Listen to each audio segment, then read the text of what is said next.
Okay.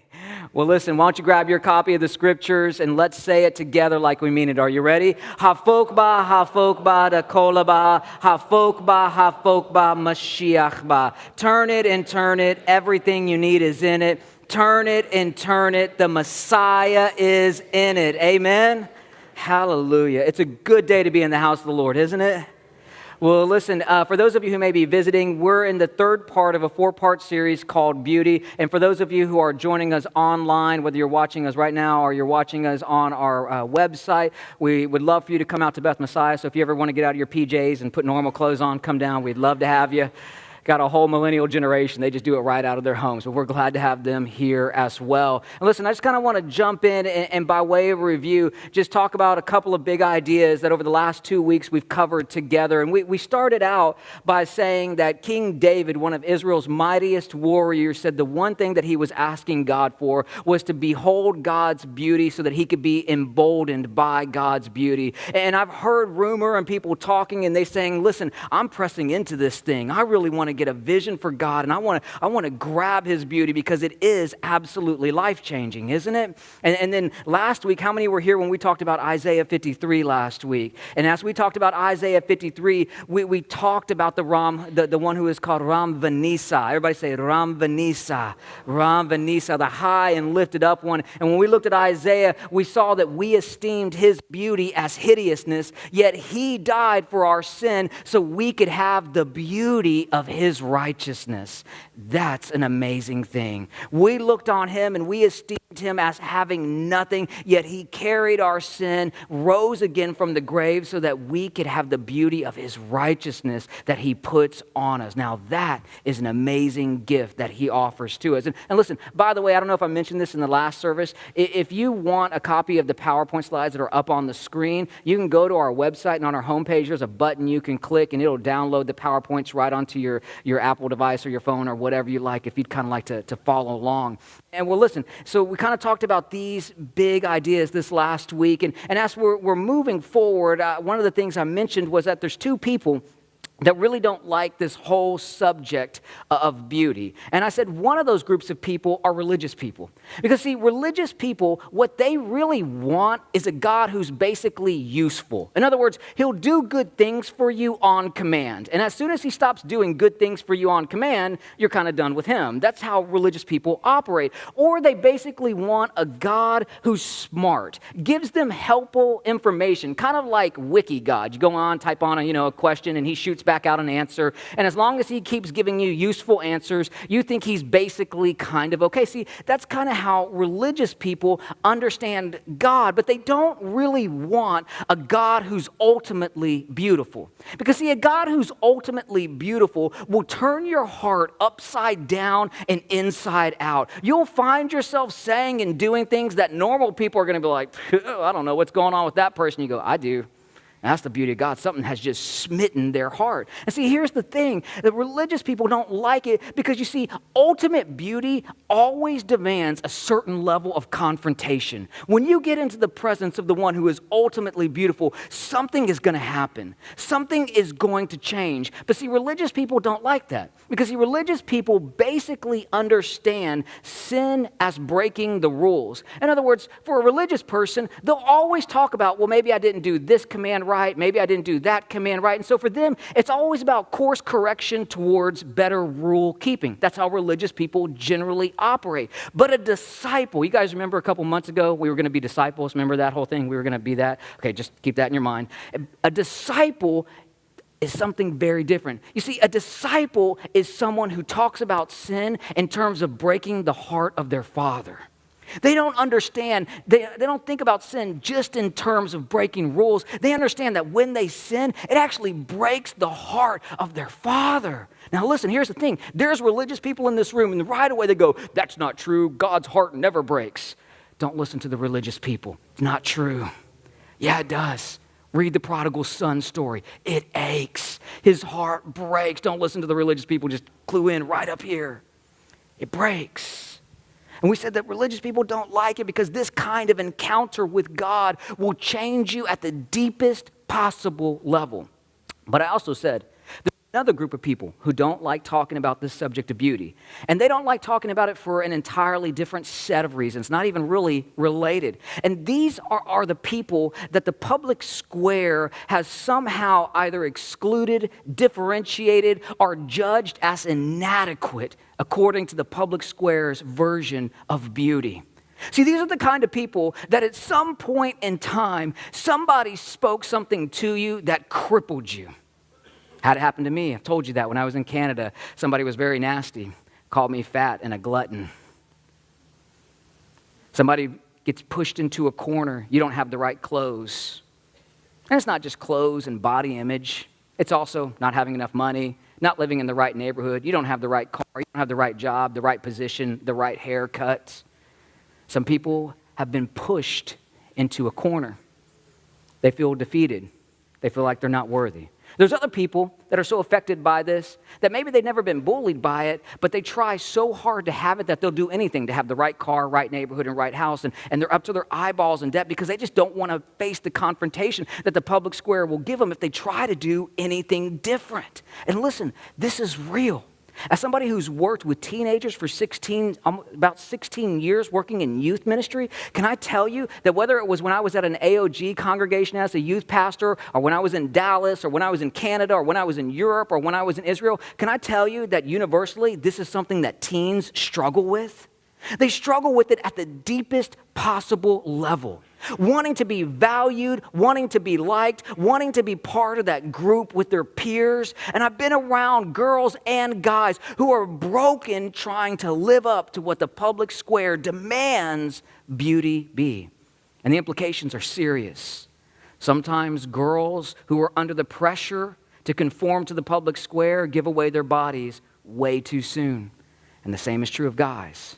Sometimes they go for careers and jobs that they know God hasn't called them to, but they just need the better house, better home, and better car and that better community.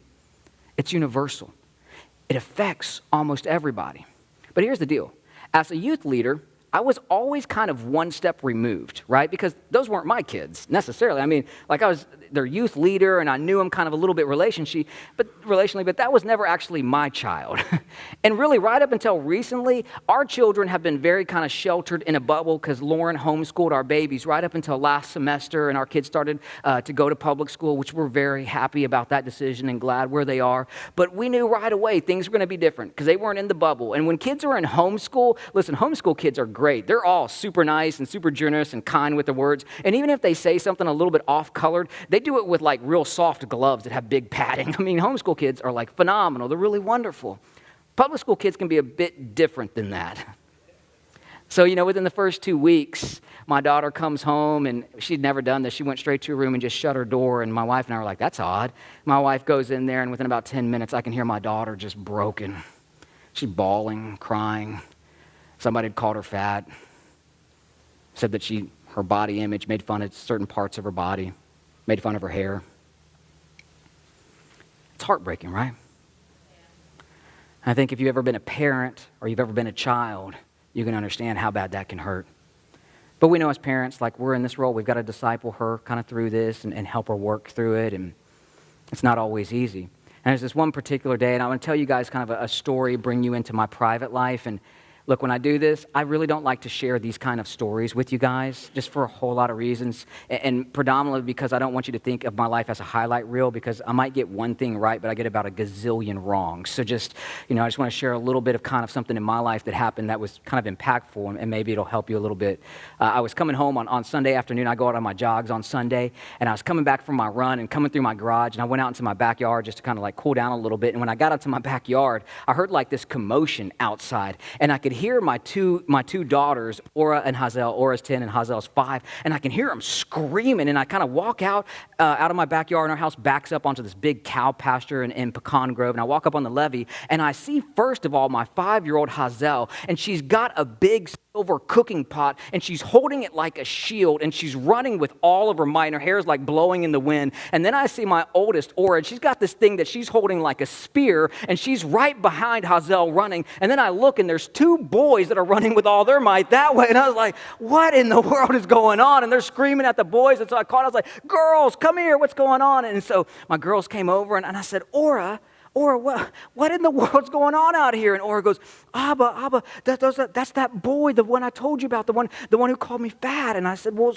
okay, so yeah, he called you names before. She goes, no, he was doing it right now. He was calling me fat, and he was calling Hazel ugly, and he was making fun of us. And I said, now, Ora, wait a minute. Did you provoke it? I said, did you provoke it, Ora? She goes, no, Abba. And now listen, I have these like little sayings that I do with my children, right? Every parent has them. So, I'm looking at my daughter and I said, Ora, now you know what I say around the house. I say, I'm not raising bullies. If you're a bully, we're going to go inside and you're going to get a spanking. Yes, we give our children spankings, okay?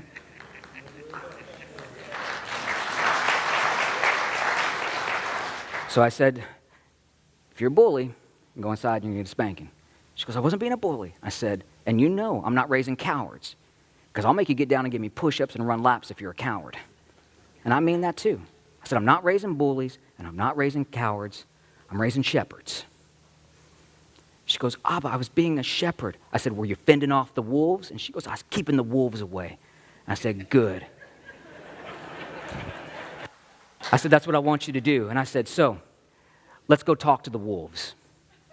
So I got my two girls, and we walked down the levee, and I found where the boys were hiding behind a fence. And I said, boys, here's how it's going to go. Either you're going to come out and talk to me, or we're going to go talk to your parents. How do you want to do it? And one of the boys goes, I'll come out and talk to you. So he comes out, and when he comes out, he's a yay-high little boy. So, I get down on one knee, because I'm not trying to scare a kid.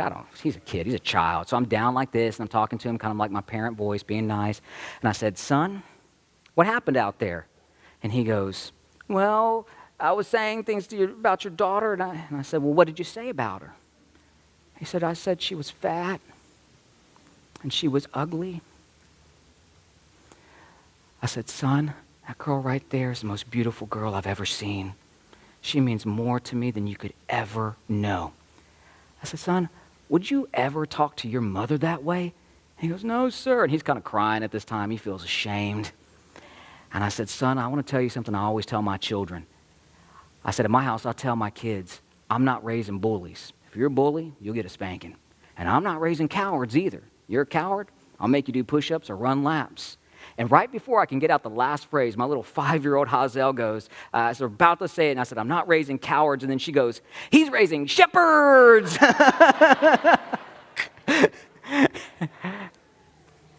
And I looked at the little boy and I said, son, what do you want to be? He said, I want to be a shepherd. I said, good. You treat my daughters with respect and integrity, you'll be part of our little shepherding family. And when the wolves come against you, I'm going to tell you what, we'll fight them off for you too. But you have integrity and have respect for my girls. Well, things have changed. He's different now. But that's not actually the part of the story that I was really wanting to get to. It's right after that. Because I'm walking back with my daughters, and look, that's what Abbas do, right? That's what Abbas do when they get in that situation. So I'm just kind of walking back, and as we're walking back, my oldest, Ora, she just wraps her arms around me. And I look down at her, and I go, Ora, what are you doing? She goes, Abba, thank you. And I went, what are you talking about? She goes, Abba, you stood up for me. You told those boys I was beautiful. That meant everything to me. And I mean, she just had her arms wrapped. You know that kind of hug that you always want from your children? And I wasn't going to let it stop. I'd take that all day long. I just sat there and I thought, you don't have to thank me. I would do this all day. You're my daughter. Of course I'd praise you in front of other people. You are beautiful to me. You're the most beautiful girl I've ever seen. Of course, Hazel too. Don't forget her. And your mom. But isn't that what every one of us as parents wants to do for our children? I mean, listen, I'm telling you that story, and seriously, I mean it. I told Rabbi Freeman I'm scared to share this story with you guys because, look, that's a smidgen of what I'm like as a parent. There's a gabillion things I do horribly wrong, and seriously, I want to bring this out because I think there's something about that I realized in that moment. Isn't that what God, and isn't that how He created the image of God in us? I mean, didn't he create us for the kind of community with one another where we're that kind of community where we can encourage, we can validate one another and lift one another up, especially when we need it the most? And I tell people all of the time, this is one of the things I like to say, is that what separates our belief in God from every other major world religion is we believe that God is echad, that he is one, right? But he's always lived in community as Father, Son, and Spirit, always been that way. And what separates what we believe from what every other world religion believes, every other world religion believes that at some point in time, God was lonely. In other words, he didn't have anybody to fellowship with. And he had to create a being to have fellowship with. And do you realize if God had to do that, do you know who the ultimate player is in that relationship? The one he had to create to have relationship with. But that's not what happened. We know they always existed together. They always had fellowship and relationship with one another, so that when he created us in his image, in his likeness, do you know what he wanted us to have? That same kind of relationship with one another. That same kind of community that's always been experienced. You see, wouldn't you want somebody to step in at a key moment in your life and stand for you and say, no, that person right there, she's beautiful. No, that's my son. Wouldn't you want somebody who you viewed as praiseworthy to praise you? Because wouldn't that be reward enough? Do you understand that for my daughter looks up to me, and I'm praying by God's grace that never changes. I hope somehow in his mercy she'll always look up to me. And when I just did what I'm supposed to do as an Abba, it meant everything to her, because in her eyes, I mean a lot to her. Now, somebody out here, you might have tried to do that for my daughter, and I promise it wouldn't have meant near as much. And you want to know why? Because she looks up to me. And the praise of the praiseworthy, her father, it was its own reward to her. Isn't that true for every one of us?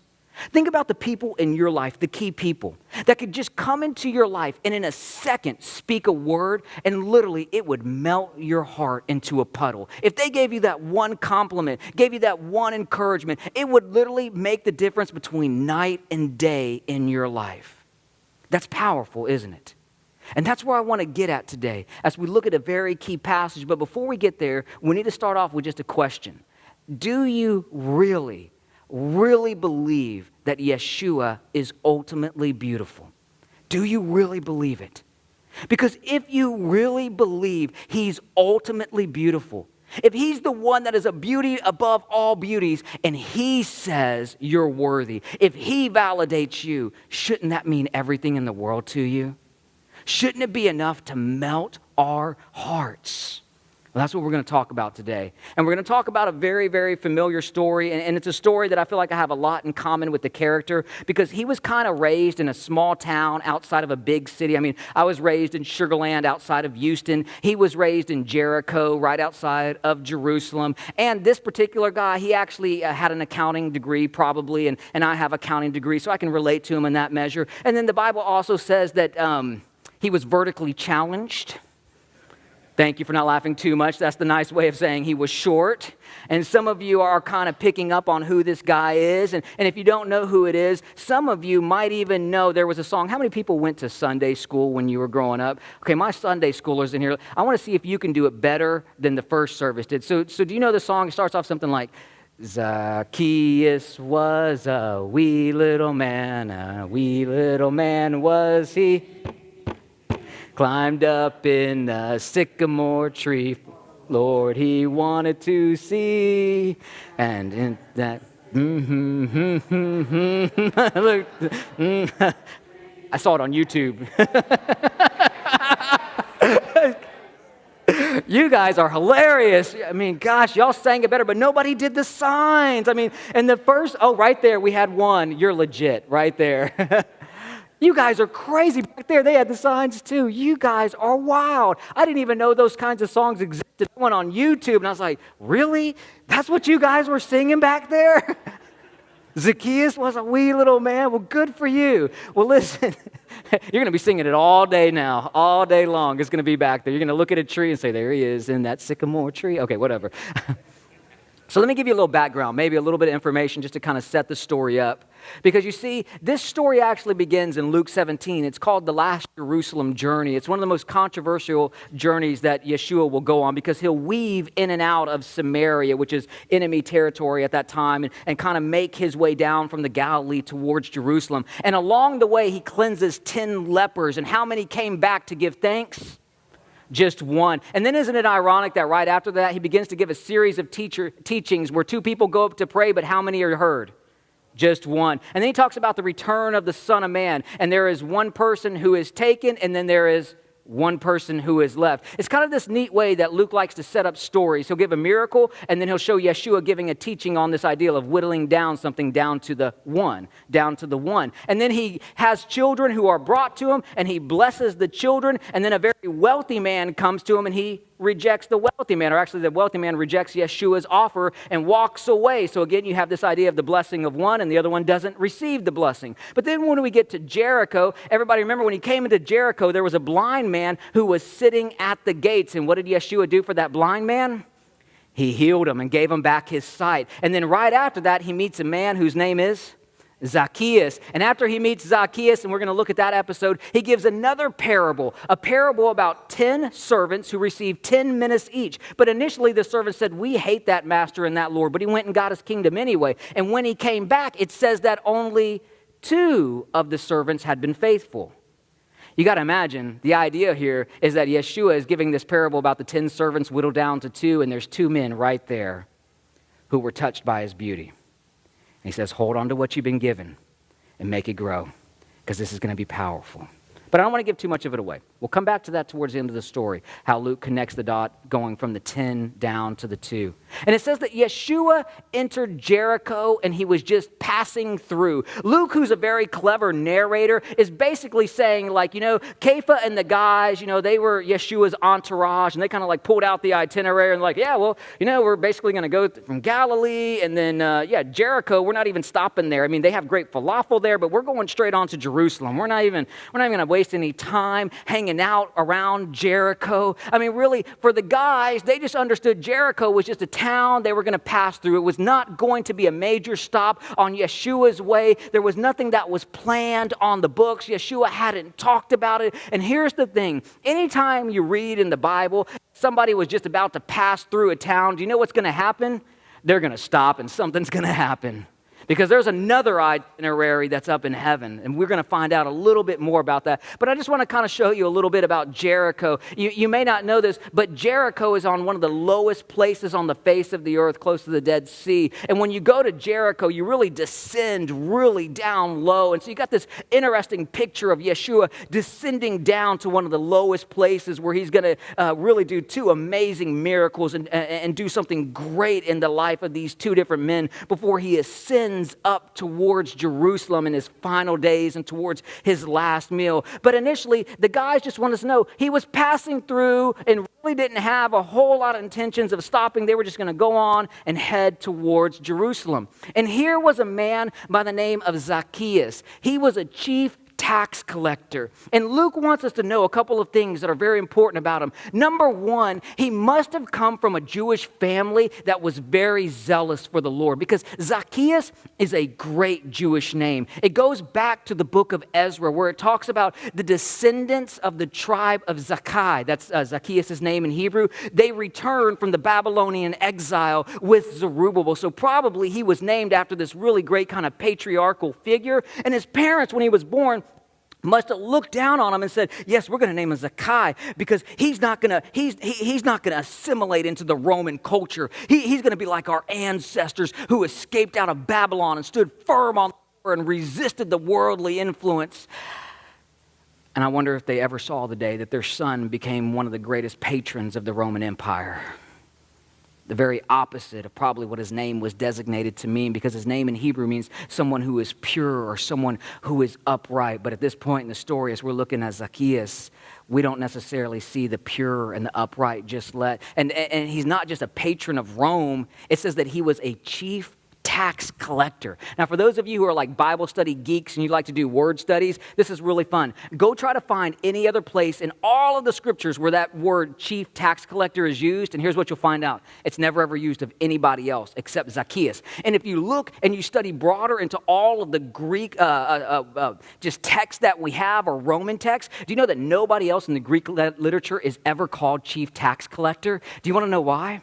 Because apparently Zacchaeus had arisen to a place with the Roman Empire that nobody else had. He wasn't just a tax collector, he was a tax rancher. He had tax people working for him. It was corrupt. You have to get the picture in your mind of Marlon Brando in The Godfather, this kind of figure. A couple of you laughed. You shouldn't have watched that.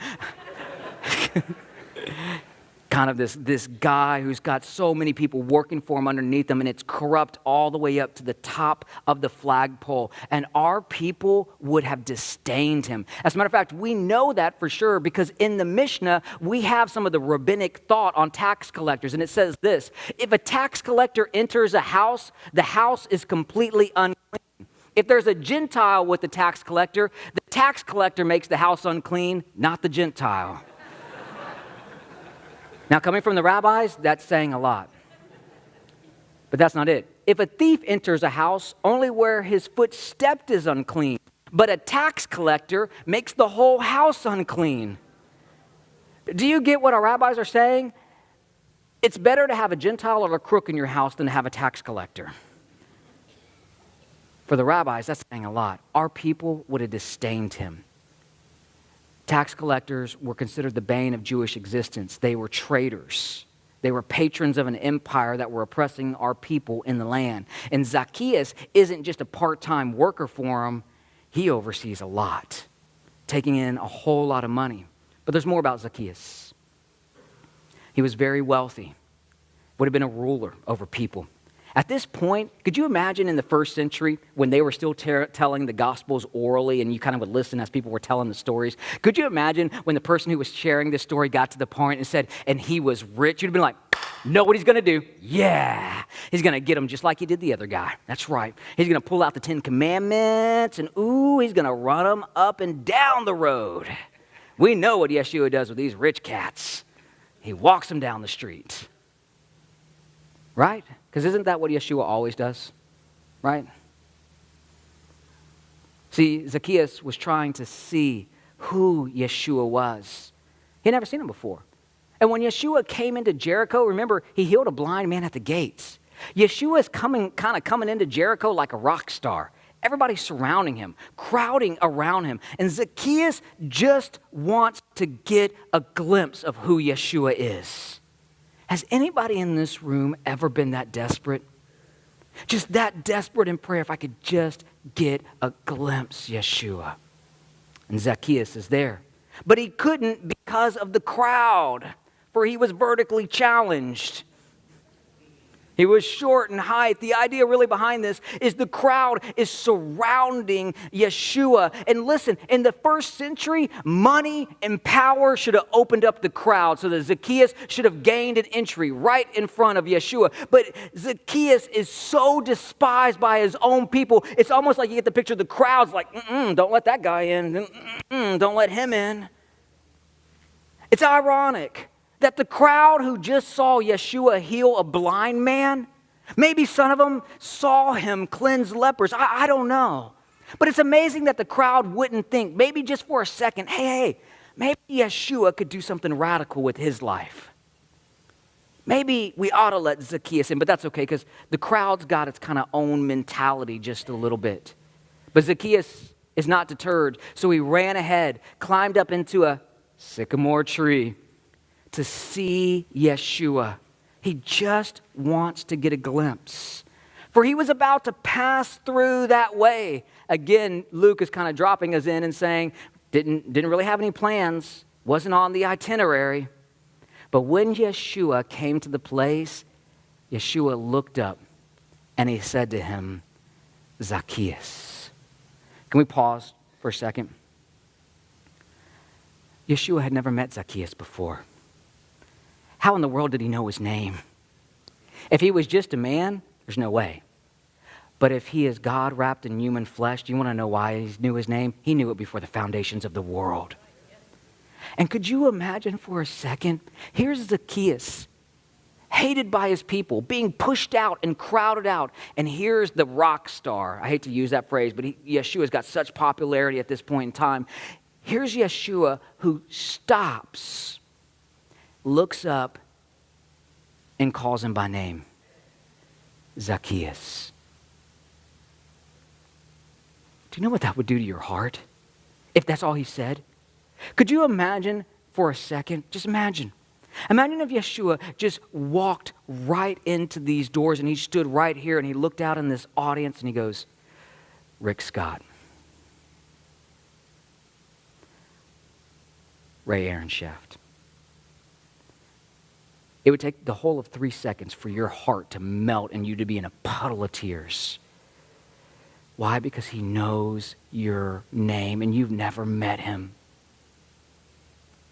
He says, Zacchaeus, hurry up, come down, for I must stay at your house today. Now, look, you guys know I'm a bit of a geek and I love to read different languages. In Greek, it's interesting, he uses this particle day, and in Greek it's strong, or he's saying something like this, it's absolutely essential that I stay at your house. And in Syriac, he uses this word wale, which means it's necessary for me to stay with you. And I know some of the songs that talk about Zacchaeus talk about him just going to eat, but the way it's actually phrased in Greek is Yeshua is saying, listen, I want to come and I'm going to spend the night with you. Yeah, we're going to have a sleepover at Zacchaeus' house. That's where we're going, guys. We're going to his crib, and tonight wasn't even planning on stopping at Jericho. Wink, wink. Yes, he was. He says it was absolutely essential that I stop here this day for that man right there. You didn't know it, but Yeshua knew it all along. He knew why he was in Jericho, and he knew who he was in Jericho for.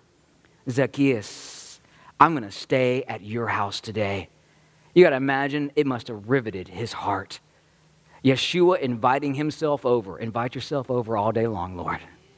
He can be my pop-in guest any day of the week, and I don't even like pop-ins. Zacchaeus hurried and he came down and he welcomed him joyfully. But when everyone saw it, they began to grumble.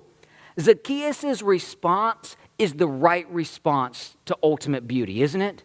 Isn't that what should happen to each one of us? If you see something that is ultimately beautiful and they reach out to you, shouldn't the ultimate response be joy at that person? I mean, that's what my daughter felt in that moment. That's why she grabbed my legs. It was a joy that was overwhelming her heart. Do you know what should mark every one of us in here who he's called by name? Do you know what it should be? Joy overflowing out of your heart. That is always the right response to ultimate beauty. On the other hand, you can see the response of those who decide to go with the public square version of beauty, because how do they treat the ultimate beautiful one?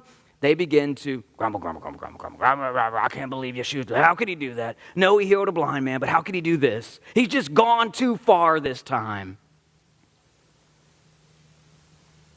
And then they say this, the crowds, they're grumbling. It's like they're repeating this over and over, and they say, Yeshua has gone to be the guest of a sinner. Here's what's interesting. Isn't that what the public square always does when you oppose its version of beauty? When you don't conform to the public square? Don't they always reduce you down to one word and never call you by name? All Zacchaeus was to them was a sinner. But they knew his name because Yeshua had just said it. They could have called him by his name, but they refused to do it. Why? Because that's what the public square always does. It always excludes people. It always labels people who are different than themselves. It always puts a title on them that doesn't actually always fit. Even if it's true, they use it for the sake of condemnation. That's what the public square always does. It always misleads. 1 minute the crowds are with Yeshua, and look how fast they turn on him. It's unstable. It's fanciful. It pops up 1 second and then it just goes away the next. It crushes and it always excludes. It always pushes Zacchaeus up to the top of a tree rather than making a way just by chance that Yeshua might want to touch his heart. That's what the public square's version of beauty always does. But the beautiful one, he's always coherent. His beauty is stable. It's never shifting. It's never turning. It's always firm. It's freeing. And it calls out men like Zacchaeus by name. It's welcoming. That's the kind of ultimate beauty we find when we find Messiah. That's what it feels like. And Zacchaeus stood there and said to the Lord, "Look, Master." Can you imagine this? These crowds are grumbling. He's come down from the tree, and in my mind, it seems like the crowds are still kind of around Yeshua and Zacchaeus. And Zacchaeus comes down, he's standing there, and he's eyeball to eyeball. Yeshua, probably not eyeball to eyeball, he's probably no short guy. Yeshua's taller, whatever. But he's looking up. And Zacchaeus gives Yeshua a title because he's seen him now. And he gives him a title, Master. In Greek, it's Kyrios. In Hebrew, we say Adonai.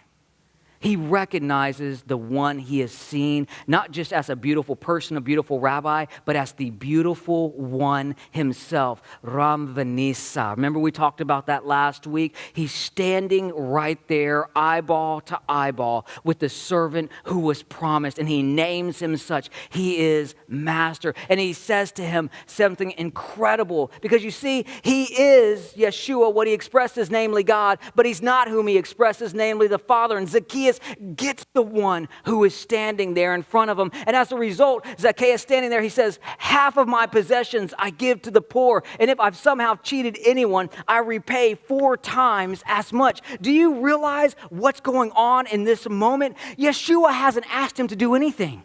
He just called his name and said, I'm going to come stay at your house. And do you know what the response of Zacchaeus is? His heart is overwhelmed because the praise of the praiseworthy is always its own reward. And Zacchaeus' heart has been confronted with beauty. And you know what beauty does when it confronts your heart? Turns everything upside down and inside out. And right away, Zacchaeus goes, 50% of what I own, bam, it's gone. 50% gone, giving it to the poor. And then he says, off the other 50%, I'm going to pay back everybody that I owe 4 times what I stole from them. Folks, the Torah only required us to pay back what we owed plus 20%. Was the rules, but Zacchaeus isn't a religious person trying to keep the rules. He is a disciple whose heart has seen beauty. That responds differently. And according to Exodus, he actually pays back a price that the law required of a whole different level of a thief. But here's Zacchaeus. Can you imagine it? If he cheated you out of $100, how much money are you going to get back? If he cheated you out of $400, how much money are you going to get back? Now, some of you are like, oh gosh, I didn't know there was a math lesson today. If he took $10,000 from you, how much are you getting back? $40,000. If he took $40,000 from you, how much money are you getting back? $160,000. At this point, it would have been good to have been robbed by Zacchaeus. He's better than the banks and Wall Street combined. Do you realize it would have crippled him financially? Do you realize he would have never gone back to the style and luxury of living that he had before? Never. Everything would change for him in an instant. Everything would change for him. You see, some people, when they read this passage, they go, well, why didn't Yeshua tell him to give away all of his possessions? That's all your possessions. By the time things are doled out, what's left? Everything's gone. You see, that's what makes Zacchaeus the example for the wealthy. Makes Zacchaeus the example as opposed to the rich young ruler who was concerned about externals and wanted to use his wealth for himself. Zacchaeus goes, you know what? I've seen ultimate beauty. I know what ultimate beauty does. Ultimate beauty sacrifices itself for others. I'll sacrifice mine for others. And I'll do it for the right reasons now. He becomes the image of someone who is transformed on the inside. Powerful. Powerful. And that's all Yeshua does, just said his name. But it actually gets better. It gets better because the praise of the praiseworthy being its own reward. Look at what Yeshua says next. Today, salvation has come to this home because he also is a son of Abraham. Listen, I don't know how you guys feel about Benjamin Netanyahu, but if he came into this synagogue and put his arm around me and said, you are a real Jew, Michael, I would fall on the floor and faint. I love that guy. If Yeshua walked in here, And he wrapped his arms around you, Ray, and said, you're a son of Abraham. That's it. Rapture me right now. And you guys don't even believe in rapture, but I do. Rapture me. Could you imagine Cornelius? Could you imagine not Cornelius, the other centurion in Matthew's gospel? I've not seen such great faith in all of Israel. Could you imagine if he said that to you? If he stood here today calling you by name and telling you, you are a true son or daughter of Abraham, and salvation has come to this home today. Do you know what it would do for your heart? You would melt into a puddle of tears and say, where do you want me to go, Yeshua? I'll do whatever you command. And then Yeshua gives a little bit of an identity clarifier. For the Son of Man came to seek and to save the lost. And in that moment, Yeshua reveals a bit of his identity that was in the Hebrew Bible and the prophet Ezekiel. I'll tend my flock and let them lie down. This is the declaration of the Lord God. I will seek the lost. I will bring back the strayed. I will bandage the injured and strengthen the weak. That's what the beautiful shepherd is doing in that moment. He's grabbing the heart of Zacchaeus, a sheep who has gone astray, and assuring him that he, in fact, is part of the fold. We don't know what happened to Zacchaeus after this. The scriptures are silent. Historically, there was a guy in about 175 named Clement of Alexandria, and he records that Zacchaeus really did give away everything he owned, and that he became a disciple of Kepha, and then Kepha appointed him over a messianic congregation in Caesarea Philippi. Now, I don't know if he has any reason to lie. I don't think he does, so probably it could be true. I don't doubt that it would be true, because when you look in the 1st and 2nd century, you see believers that when they read this story, do you know what they realized? This story wasn't written for Zacchaeus' sake. Do you know what the story was written for? Our sake. Right here. It was written so that when you and I read it, do you know what we would come to realize? If we could just see the beauty of Yeshua, do you know what it would do? Melt your heart, turn your life inside down in every which way. It was written for us. There was a guy named Claudius Galone. Claudius was a Roman doctor who was allowed to go out into the arenas when believers were being thrown to lions and persecuted and hunted down. And he was oftentimes around believers who were literally being bled out or dying in that very moment. And he said this about these believers. This is about 180 CE, around there. He said, for fearlessness of death in the hereafter is something we witness in them every day. The same is true of abstination from sexual intercourse. There are among them those who possess such a great measure of self-control with regard to food and drink, and who are so bent on justice that they do not fall short of those who profess philosophy and truth. He's a Roman who he's not a believer. This is the best way he can describe him. And here's what he's saying. I've watched these guys die, and they're not asking for anything. They're not scared of death. I've watched how they live. They live sacrificially. They don't live like the Romans. They don't live like other people. Do you know the kind of people who do that? People who have seen the beauty of the Messiah. You won't live this way unless you catch in your heart a revelation of His beauty. You just won't. But when His beauty gets your heart, do you know what you'll do? Things that everybody else will point at you. And they'll go, that's amazing. How do you live that way? How do you do those things? And you go, I don't know. The praise of the praiseworthy is its own reward. I just love Him. What else could I do? What else could I do? These believers got it. These believers got that Yeshua called them by name, and that was worth it in and of itself. Let me ask this question as we close. If you really, really believe Yeshua is ultimately beautiful, why not accept the praise of the praiseworthy one over you? Why not accept it? Some of you are like, well, I don't like the way that's worded. I get it. You're religious. I get it. It's hard for you to accept that He'd call you by name. It's hard to accept that He'd call you son of Abraham. Today, salvation has come. I get that. But it doesn't make it any less true. Why not accept the praise of the praiseworthy one? Because some of you are like, that's absurd. He wouldn't say that to me. He said it to Zacchaeus. It wasn't written just for Zacchaeus. It was written for all of us. Some of you are saying, but I feel hideous. I know you do. We all do. But remember last week? He exchanged His beauty for our sinful ugliness so we could have the beauty of His righteousness. I know you feel hideous, but when He sees Messiah in you, do you know what He sees? Beauty. He exchanged it. You didn't deserve it, but He gave it to you. And some of you say, but I'm not sure God sees beauty in me. Whoever told you that, I'm sorry. Because He does. You don't have to be perfect for him to see beauty. You just have to trust in his Son. He sees beauty in you. He believes you're beautiful. He feels that way about you. He sees it in you the exact same way that I see it in my daughter and that I stood for her with those little boys. Do you know he feels that same way about you? And even how much more so. And could you imagine today if I just stood up here and said, well, why not accept praise from the public square? I mean, why not just accept that praise? You know what you would say? That's absurd. We know that's stupid. You'd say, I feel hideous. I feel crushed by the public square. And you'd say, when I try to do it, I'm not sure God sees beauty in me. Here's the point. You're going to seek validation somewhere. Why don't you just get it from the Messiah? Why don't you just let him call you beautiful? Let him speak it over you. So can I just close with these last 3 beauty applications? I've been waiting to say that for all these 3 messages.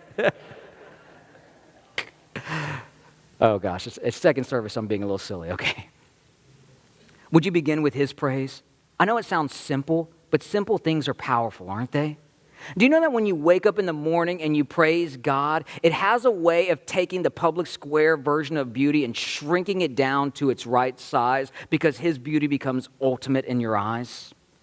Can I just encourage you, however you do that? I mean, I love to put on worship albums, put my headphones on, go upstairs, get some coffee, watch the sun come up and sing in Hebrew, and the angels love it, but nobody else. I mean, listen, can you just get up and begin to praise God? Because when you begin to praise God, the world's beauty gets smaller, and then his gets bigger. And then second of all, would you just begin to receive his praise over you? And some of you are like, oh, that makes me feel uncomfortable. Change the word. Could you receive his validation over you?